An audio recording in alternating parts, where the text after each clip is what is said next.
कि अगर आप किसी का मोदी जी का भी चित्र बनाते हैं आप, तो वो भी आपको ऑब्लाइज करेगा और आपका नाम हो जाएगा। आप बिल्कुल निराश मत, लोग आपको तोड़ेंगे, बहुत सारे लोग हैं, ये करो, मोबाइल की दुकान खोल लो, फलाना कर लो, इसमें कुछ नहीं है। आप आर्ट सीखिए, परिपक्व होइए, डिग्री प्राप्त कीजिए।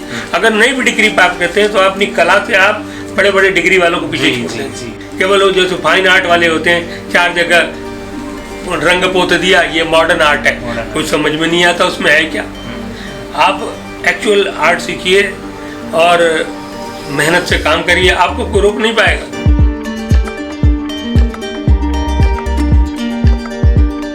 हाय फ्रेंड्स, मैं हूं आपका दोस्त अंकित और अपने इस ब्लॉगिंग वाले चैनल पे आप सभी का एक बार फिर से स्वागत करता हूं। दोस्तों, आज हम लोग करने वाले हैं इंटरव्यू, और पता है किसका इंटरव्यू करने वाले हैं? बहुत ख़ास शख्सियत हैं जिनका हम इंटरव्यू करने वाले हैं।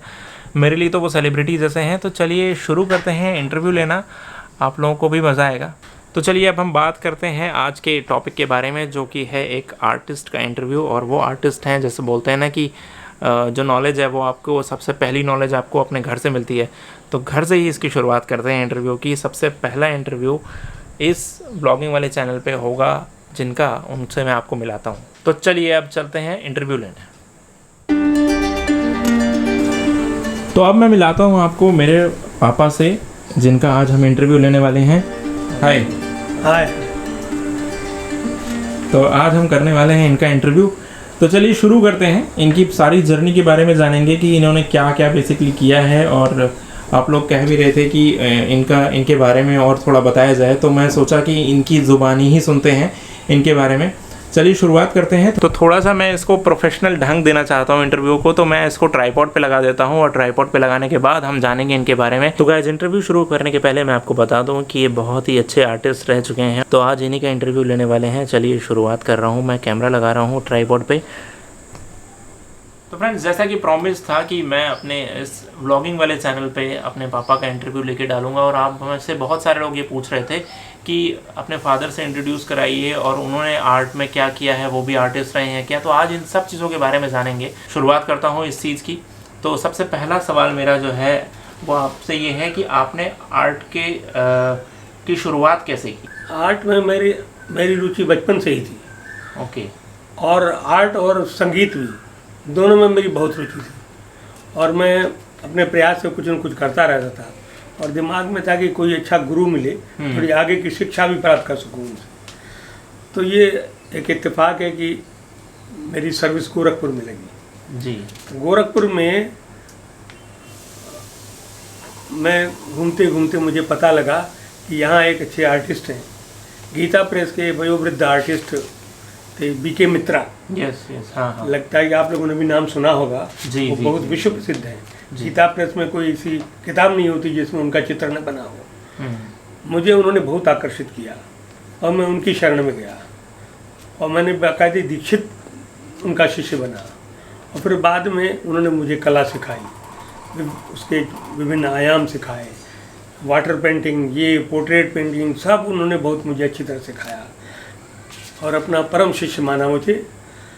उसके बाद उनके यहाँ कुछ शिष्य आते थे, उनको पढ़ाने का काम मैं करने लगा, और मेरी इतनी रुचि बढ़ी कि मैं उनको वो IGD बॉम्बे, एक JJ school of arts Maharashtra में है, बम्बई में, वहाँ से शिक्षा मिलती है इसको। वो बाकायदे ट्रेंड टीचर के रूप में होती है। तो मैंने भी वो की। IGD डिप्लोमा है, डिप्लोमा होता है, वो भी मैंने किया। RDS लंदन का एक डिप्लोमा पोर्ट्रेट में किया। और मेरा इतना झुकाव फिर हो गया कि गुरुजी मुझे बहुत मानते थे। तो जितने शिष्य वहाँ आते थे उनसे कहते थे तुम इनको पढ़ाओ। फिर मैं उनको पढ़ाने लगा, और ताज्जुब मानेंगे कि मैं उनको लेके बनारस जाता था IGD बॉम्बे में परीक्षा दिलवाने। क्योंकि उसके सेंटर उस समय बनारस में ही थे। तो मैं गोरखपुर से उनको लेके जाता था, उनके गार्जियंस भी रहते थे, 20-20 लड़के ले जाता था हर साल, और उनको शिक्षा भी अच्छी तरह से परीक्षा दिलवाता था। और आज पता नहीं किस जगह पे होंगे, मुझे इतना पता नहीं, मैं अब तो बहुत बूढ़ा हो गया और रिटायर हो गया हूँ। लेकिन मैंने शिक्षा उन्हीं से प्राप्त की। वो मेरे परम पूज्य गुरु थे बीके मित्रा। फ्रेंड्स, जिन लोगों को IGD बॉम्बे और इनकी चीज़ों के बारे में नहीं पता है और गीता प्रेस के बारे में नहीं पता है, वो मैं आपको बता देता हूँ कि गीता प्रेस गोरखपुर में है। और ये जितनी भी आप रामायण, रामचरितमानस, जितनी भी रिलीजियस बुक्स है ना जो आप लोग अपने घरों में पढ़ते हो, उनमें आप देखना वो लिखा रहता है नीचे, गीता प्रेस गोरखपुर की ही वो पब्लिश्ड होती हैं, और उसमें जितने भी आर्ट वर्क्स होते हैं ना, आप देखोगे उसमें नीचे साइन किया हुआ आपको मिलेगा, कभी बीके मित्रा का, कभी जगन्नाथ का आप नाम देखोगे, कभी भगवान का नाम देखोगे। तो ये जो बहुत रिनाउंड आर्टिस्ट थे ना गीता प्रेस गोरखपुर के, उनमें से एक थे श्री बीके मित्रा जी, जो मेरे फादर के गुरु थे और जिनके अंडर में रह के मेरे फादर ने पूरी की पूरी लर्निंग की, आर्ट की और ड्राइंग की। और जो आईजीडी बॉम्बे के बारे में बता रहे हैं, वो आईजीडी बॉम्बे का एक डिप्लोमा कोर्स होता था। अगर वो कोर्स आप कर लेते हो तो आपको बीएड करने की ज़रूरत नहीं पड़ती है। जब भी अगर आप कहीं भी सपोज आप लेक्चरशिप, हाँ उस समय ऐसा था कि लेक्चरशिप में आप कहीं अप्लाई करते थे तो आपको बीएड की रिक्वायरमेंट नहीं होती थी, अगर आपके पास आईजीडी डिप्लोमा का ए ग्रेड का आपके पास सर्टिफिकेट है तो। यहाँ तक कि आपका जे स्कूल ऑफ आर्ट जो बॉम्बे का है, उसमें एडमिशन मिल जाता था। Yes yes, J college of art जो है मुंबई में, तो वहाँ पे अगर आप एडमिशन लेने जाओ तो वहाँ पे स्पेशल प्रिविलेज मिलता है उन लोगों को जिन्होंने आईजीडी डिप्लोमा किया हुआ हो। तो अब आगे की बात करते हैं, तो उसके बाद की जर्नी बताइए बाबा। उसके बाद भी मेरा फिर और शौक था, गाने में भी बहुत था। हाँ, और मैं गाने में भी इतना शौक था कि मेरे तमाम स्टेज प्रोग्राम मैंने किए, बहुत से नाटकों में भाग लिया और अच्छा खासा किया, और टीवी में भी हमने एक आध प्रोग्राम किए उस समय। अच्छा, तो उसे नाटक नौटंकी किया हमने। यस यस, हम नुक्कड़ नाटक इलाहाबाद रेडियो स्टेशन वाले करते थे उस समय, बहुत था मेरा उस ऑल इंडिया रेडियो में भी आप गाए? हाँ, ऑल इंडिया रेडियो में मैंने गाया है, और स्टेज प्रोग्राम भी बहुत सारे किए हैं, उसमें भी मेरा था। और इसका असर मेरे बच्चों में भी पड़ा। बच्चे भी सब अच्छे गायक हैं, संगीत, वादन, गायन, आर्ट तो है ही है, आर्ट तो उनका सब्जेक्ट ही है। वो आज भी वो उसमें अच्छी खासी ख्याति प्राप्त कर रहे हैं। ये अलग विषय है, जब कभी इसकी बात होगी तो मैं जरूर आपका बताऊंगा। अपना ऑर्केस्ट्रा बैंड भी था? हाँ, मेरा ऑर्केस्ट्रा बैंड था, मैंने ऑर्केस्ट्रा अपना बैंड था, विभिन्न स्थानों पर मैंने बाहर जाकर भी प्रोग्राम दिए। जी, मेरी रुचि गायन में ज़्यादा थी, और आर्टिस्ट तो और भी मेरे साथ थे, कुछ वादन में, कुछ उसमें मिल के एक ग्रुप था। मैंने इलाहाबाद में प्रोग्राम दिए और काफ़ी जगहों पर मैंने प्रोग्राम किए। तो मेरा संगीत और इसके प्रति बहुत रुचि थी। यद्यपि परिवार वाले इसको मैंने जॉब क्रिएटिंग नहीं मानते थे, करेगा क्या, लेकिन मैंने हिम्मत नहीं छोड़ी और बच्चों ने भी नहीं छोड़ी, और सब के सब आर्ट के क्षेत्र में, संगीत के क्षेत्र में आगे बढ़ते चले गए। जी, करेक्ट। आज मैं रिटायर हूँ, लेकिन इसका मतलब नहीं है कि मैंने संगीत से रिटायरमेंट ले लिया या आर्ट छोड़ दिया। वो मैं करता रहता हूँ, मेरी उसमें बहुत रुचि। हो सकता है इसी को देख के मेरे बच्चे प्रेरित हुए हों, ये तो है, ये बात तो है। और ये बहुत अच्छा है। ये मत सोचिए कभी कि इंजीनियर बनेगा तभी कुछ करेगा। आजकल तो आर्ट में इतना स्कोप है, तमाम किताबें निकलती हैं, प्रकाशन संबंधी हैं, कहीं ना कहीं आपको जॉब मिलता है और आप राजा की तरह काम करोगे, नौकरी करने की जरूरत ही नहीं। मेरे ऐसे अपने विचार हैं, बाकी अब आप लोग कैसा सोचते हैं। जी, बहुत सारे लोग ऐसा बोलते रहते हैं, सब्सक्राइबर्स हैं बहुत सारे जो ये बोलते हैं कि उनके पेरेंट्स उनको सपोर्ट नहीं करते, क्योंकि आर्ट की फील्ड में ऐसा क्या है। वो अक्सर ऐसा क्वेश्चन पूछते रहते हैं कि हम अपने पेरेंट्स को कैसे इस चीज़ के लिए कन्विंस करें, कि या क्या समझाएं उनको कि आर्ट में ऐसा करियर कुछ है भी, या फिर केवल ये शौक या चीज़ है। तो उसके लिए आप क्या समझें? ऐसा विरोध मुझे भी झेलना पड़ा। मेरी पत्नी ही नहीं चाहती थी कि बच्चे का आप करियर खराब कर रहे हैं, और उसको आर्ट में कहाँ लगा रहे हैं, उसको वहाँ लगाइए, इंजीनियरिंग पढ़ाइए, डॉक्टर बनाइए बनाइए। मैंने कहा ऐसा कुछ नहीं है। आदमी कहीं भी इतने बड़े बड़े आर्टिस्ट हुए हैं, उन्होंने कौन सी इंजीनियरिंग की है? आज उनका इतना नाम है कि एक एक पेंटिंग उनकी करोड़ों रुपए में बिकती है। कोई कमाएगा क्या इतना? आर्ट में इतना पैसा है, बस लगन चाहिए। आदमी की लगन उसको कोई रोक नहीं सकता। मेरे बच्चे किसी आर्ट कंपटीशन में जाते थे तो कोई दूसरा खड़ा नहीं हो पाता था उनके सामने, इतनी ख्याति थी उनकी। अब उसको कभी और विषय में आएगा तो बताऊंगा, लेकिन मैं अपने बारे में जो बता रहा हूँ, मेरी बहुत रुचि थी और मैं आज भी गाता हूँ। बैठा रहता हूँ तो कहते बच्चे कहते हैं पापा आप क्या फ़ायदा गाने से? क्यों नहीं, ये मुझे आत्मसंतोष मिलता है, लगता है कि मैं अभी भी हूँ।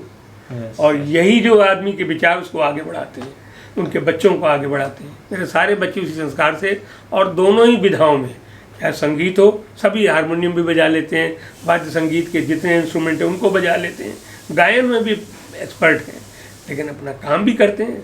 आज बच्चे वाले हैं, सब बच्चा भी है उनके पास, पूरी फैमिली है, तो अपना अपनी परिवार देखते हैं, लेकिन उन्होंने आर्ट को अपने बच्चों से हमेशा जोड़े रखा है। करेक्ट है ये। तो आप निराश ना हो, ये बहुत बड़ी फील्ड है, इसमें जो भी जाता है बहुत तरक्की। ताजुब मानोगे कि मैं जब पोर्ट्रेट बनाता था तो गोरखपुर में कागज नहीं मिलता था, कैंट पेपर एक आता था, वो बहुत कॉस्टली होता था, उसको खरीदने के लिए मैं बनारस जाता था, वहाँ मिलता था वो, वहाँ से ले आके फिर उसको वर्क करता था। अब सोचो आपको कितना भटकना पड़ता था, तब ड्राइंग के इतने पेंसिलें उस तरह की नहीं थी, पेंटिंग बहुत महंगी भी होती थी और सारी तनख्वाह उसी में घुस जाती थी, लेकिन मैंने अपने शौक को नहीं छोड़ा। या कितनी भी बात मुझे सुननी पड़ती थी, अभी ये क्या मिलता है, लेकिन जो आत्मसंतोष मुझे मिलता था वो कहीं नहीं मिल सकता है। इसलिए आर्ट एक ऐसा और गायन ऐसा क्षेत्र में, इसमें आप कभी निराश मत हो। अगर आप बढ़ते हो आगे तो बड़ा अच्छा आपको काम मिलेगा, बशर्ते कि आपका धैर्य रहना चाहिए, बस इतना है जी। आजकल के जो नए जो आर्टिस्ट हैं या जो बच्चे हैं, उनको आप क्या ऐसा एक मैसेज देना या ऐसा कोई क्या टिप्स देना, क्या ऐसा आप देना चाहेंगे जो अपना मोटिवेट हो सके उस चीज़ को सुनकर? अब ये देखो, मैंने बताया तुम्हें, मैंने अपने बच्चों के लिए क्या किया, ये एक मैं उदाहरण दे रहा हूँ। आप भी ऐसा करो, ऐसा मत नहीं, भले हो सकता है आपको कुछ लोग आएंगे आपका नाम बोल, अरे ये क्या कर रहे हो, बहुत से काम है दुनिया के, और करो, ये करो, वो करो। आजकल तो बड़े टेक्निकल काम हो गए, ये सब कुछ मतलब नहीं होता। जब आपको मूल भावना में चित्र बनाने आता होगा तभी आप आगे पेंटिंग भी कर पाएंगे। अगर आपको चित्र ही नहीं बनाता, आपको पता नहीं कि पेड़ कैसे बनता है, ये कैसे बनता है, तो क्या आर्ट बनाओगे? तो ये आप बिल्कुल निराश मत, लोग आपको तोड़ेंगे, बहुत सारे लोग हैं, ये करो, मोबाइल की दुकान खोल लो, फलाना कर लो, इसमें कुछ नहीं है। आप आर्ट सीखिए, परिपक्व होइए, डिग्री प्राप्त कीजिए। अगर नहीं भी डिग्री प्राप्त करते हैं तो अपनी कला से आप बड़े बड़े डिग्री वालों को पीछे छोड़ देंगे। इसलिए आप, यही में संदेश है मेरा बच्चा, आप लोग खूब मेहनत करिए और सीखिए कला। और मैं तो कहता हूँ कि कुछ ऐसे गुरु भी हैं जो कुछ पैसा वैसा नहीं लेते, ऐसे ही सिखा देते हैं, बशर्ते कि जब वो आप में देखेंगे कि आप में कला के प्रति रुचि है कि नहीं। केवल वो जैसे फाइन आर्ट वाले होते हैं, 4 जगह रंग पोत दिया, ये मॉडर्न आर्ट है, कुछ समझ में नहीं आता उसमें है क्या। आप एक्चुअल आर्ट सीखिए और मेहनत से काम करिए, आपको कोई रोक नहीं पाएगा। यही मेरा आपको संदेश है। सीखिए, पोर्ट्रेट बनाइए या सीनरी बनाइए, जो बनाइए वो आप उसमें अपनी महारत हासिल कीजिए, बस प्रदर्शनियाँ लगाइए, वो जो काम करिए दुनिया को दिखाइए। कहीं ना कहीं आप चाहे सामूहिक प्रदर्शनी लगाइए, मैंने भी बहुत लगाई थी, मैंने बहुत प्रदर्शनी की, अकेले नहीं लगा पाए तो कई लोग मिल के लगाते थे। तो बहुत स्कोप है बेटा इसमें, मन लगा के सीखो, देखो आपको सफलता मिलेगी। ये मेरा संदेश है आज के युवाओं को। तो आप पेरेंट्स जो हैं बच्चों के, उनको आप क्या सजेस्ट करना चाहेंगे इस टाइम पे, कि अगर वो उनका बच्चा अगर कुछ अच्छा कर रहा है तो आप उनको ऐसा क्या सजेस्ट करेंगे या क्या आप कहना चाहेंगे उनके लिए, कोई मैसेज उन पेरेंट्स के लिए? पेरेंट्स को मैं तुम्हें बताया, मैंने पेरेंट्स को मैं ये कहना चाहूँगा, पहले तो ये देखिए कि आपके बच्चे में रुचि क्या है। अगर वो आर्ट बिल्कुल नहीं चाहना चाहता तो ज़बरदस्ती मत सिखाइएगा। मान लो कोई बच्चा केवल मैंने इंजीनियर ही बनूंगा, मैं डॉक्टर बनूंगा, तो बनने दो उसको जी।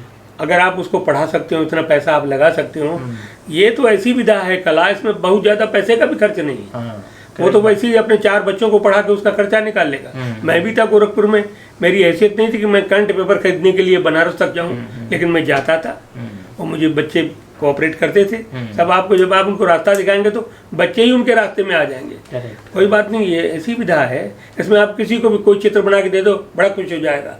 ये तो कैसा ऑबलाइजिंग चित्र है कि अगर आप किसी का, मोदी जी का भी चित्र बना दें आप, तो वो भी आपको ऑबलाइज करेगा और आपका नाम हो जाएगा। तो इसमें भी नाम का कोई जरूरी नहीं कि डॉक्टर हो तभी आप नाम कमाएं, तो ऐसा कोई नहीं है। और चित्रकला तो ऐसा चित्र है कि आपको हर जगह प्रशंसा ही प्रशंसा मिलेंगी। बड़े से बड़ा नेता आपसे प्रभावित होगा, अपने आप टीचर जो आप पढ़ाते हैं वो प्रभावित होंगे।